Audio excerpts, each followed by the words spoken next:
ഗാസയിൽ ആക്രമണം ശക്തമായി തുടരുകയാണ് ഇസ്രയേൽ ഇപ്പോഴും. വെടിനിർത്തൽ കരാർ ലംഘനത്തിന് ശേഷം ഇസ്രയേൽ ഗാസയിൽ 900ഓളം മനുഷ്യരെ കൊന്നൊടുക്കിയതായിട്ടാണ് ഗാസ ആരോഗ്യ മന്ത്രാലയത്തിന്റെ റിപ്പോർട്ടിൽ പറയുന്നത്. 896 പേർ കൊല്ലപ്പെട്ടതായും അതുപോലെ 1984 പേർക്ക് പരിക്കേറ്റതായും ആരോഗ്യ മന്ത്രാലയത്തിന്റെ റിപ്പോർട്ടിൽ ചൂണ്ടിക്കാട്ടുന്നുണ്ട്. വെടിനിർത്തൽ കരാറിന്റെ സമയം അവസാനിച്ചെന്ന വാദത്തിൽ മാർച്ച് 18 മുതലായിരുന്നു ഇസ്രയേൽ ഗാസയിൽ അവരുടെ ആക്രമണം കൂടുതലും ശക്തമാക്കിയിരുന്നത്. മനുഷ്യർ തിങ്ങി നിറഞ്ഞിരിക്കുന്ന ഇടങ്ങളിൽ നോക്കിയാണ് ഇസ്രയേൽ കൂടുതലും അവരുടെ ആക്രമണങ്ങൾ നടത്തുന്നത്. മാർക്കറ്റുകൾ, അതുപോലെ താമസ സ്ഥലങ്ങൾ തുടങ്ങിയ ആളുകൾ ഉണ്ടാവാനിടയുള്ള സ്ഥലങ്ങൾക്ക് നേരെയാണ് ഇവർ പ്രധാനമായിട്ടും ആക്രമണം അഴിച്ചുവിടുന്നത്.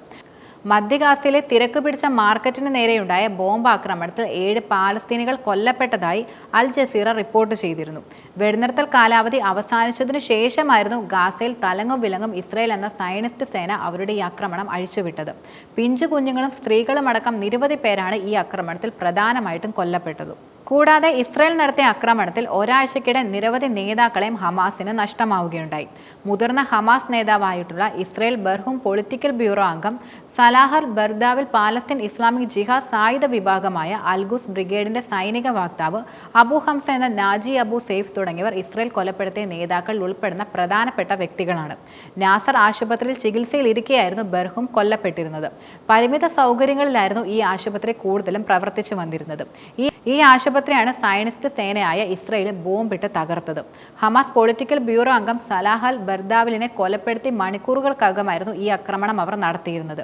ബർദാവിലിനൊപ്പം അദ്ദേഹത്തിന്റെ ഭാര്യയും കൊല്ലപ്പെടുകയുണ്ടായി. തെക്കൻ ഗാസയിലെ ഖാൻ യൂനിസിൽ ഇവർ താമസിച്ച അൽമവാസി ക്യാമ്പിലെ ടെന്റിന് നേരെയായിരുന്നു ഇസ്രയേൽ കൂടുതലും ആക്രമണം നടത്തിയിരുന്നത്. രാത്രി നിസ്കാരം നടത്തിക്കൊണ്ടിരിക്കവെയായിരുന്നു ഇസ്രയേൽ ഈ ആക്രമണം നടത്തിയിരുന്നത്. അബൂ ഹംസയും അദ്ദേഹം താമസിച്ചിരുന്ന ടെന്റിന് നേരെയുണ്ടായ ആക്രമണത്തിലായിരുന്നു വധിക്കപ്പെട്ടിരുന്നത്.